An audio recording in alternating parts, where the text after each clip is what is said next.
Pemirsa, selain itu Kaisang Pangarep juga terancam akan dilengsarkan dari kursi Ketua Umum Partai Solidaritas Indonesia jika terbukti tidak melaporkan gratifikasi. Koordinator Tim Pembela Demokrasi Indonesia atau TPDI, yaitu Petrus Salestinus, menyebut bahwa sikap dan perilaku Kaisang yang tidak tanggap terhadap suara publik, yaitu terhadap kepentingan umum, terutama kepentingan pemberantasan KKN, dinilai tidak saja merugikan PSI. Karena sebagai Ketua Umum dan anak Presiden, Kaisang tidak memberikan contoh serta pendidikan politik yang baik kepada masyarakat. Selain itu, sikap Kaisang jelas merugikan kepentingan umum, di mana KPK bertindak diskriminatif dan tidak independen dalam menghadapi kasus Kaisang. Pejabat negara dan penyelenggara negara wajib melaporkan gratifikasi yang diterima kepada KPK atau unit pengendalian gratifikasi di instansi masing-masing. Pelaporan ke KPK harus dilakukan dalam waktu 30 hari kerja sejak gratifikasi diterima. Sementara pelaporan ke UPG di instansi masing-masing harus dilakukan dalam jangka waktu 10 hari kerja sejak gratifikasi tersebut diterima.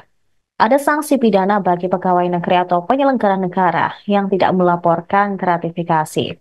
Sanksi tersebut berupa pidana penjara seumur hidup, kemudian kurungan paling lama 4 tahun dan paling lama 20 tahun, serta pidana denda paling sedikit 200 juta rupiah.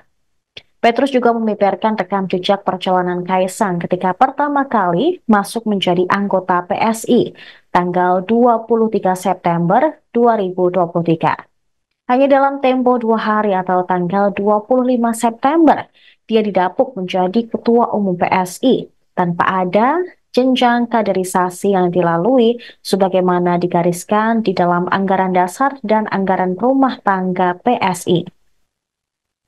Hal ini dinilainya merusak sistem meritokrasi sekaligus memperburuk posisi PSI di mata publik sebagai partai yang hanya mau mengekor pada penguasa.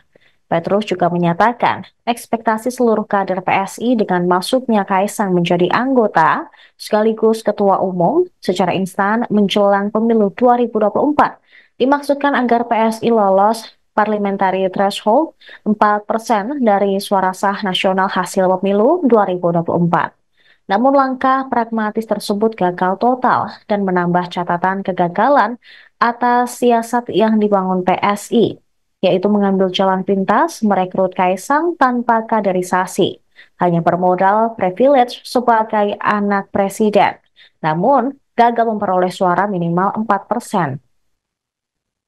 Oleh karena itu, pilihan terbaik menurut Petrus adalah melengsarkan Kaisang dari jabatan Ketua Umum PSI melewati Kongres Luar Biasa atau KLB dan diadili lewat Mahkamah Partai serta mengembalikan PSI sebagai partai politik anak muda yang cerdas yang lepas dari jebakan dinasti politik Jokowi.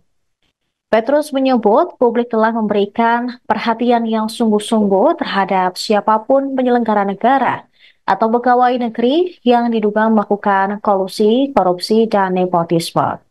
Hal ini terbukti dengan memberikan laporan atau informasi kepada KPK tentang dugaan KKN yang dimaksud sebagai wujud peran masyarakat dalam mencegah dan pemberantasan tindak pidana korupsi.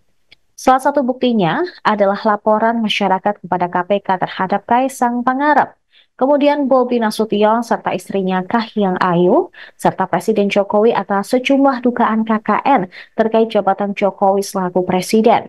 Dan laporan yang terbaru adalah terkait dugaan gratifikasi penggunaan jet pribadi atau private jet Gulfstream G650ER oleh Kaisang Pangarep dan istrinya Erina Gudono untuk perjalanan ke Amerika Serikat yang menelan biaya 8 miliar rupiah lebih dan ternyata diabaikan oleh KPK.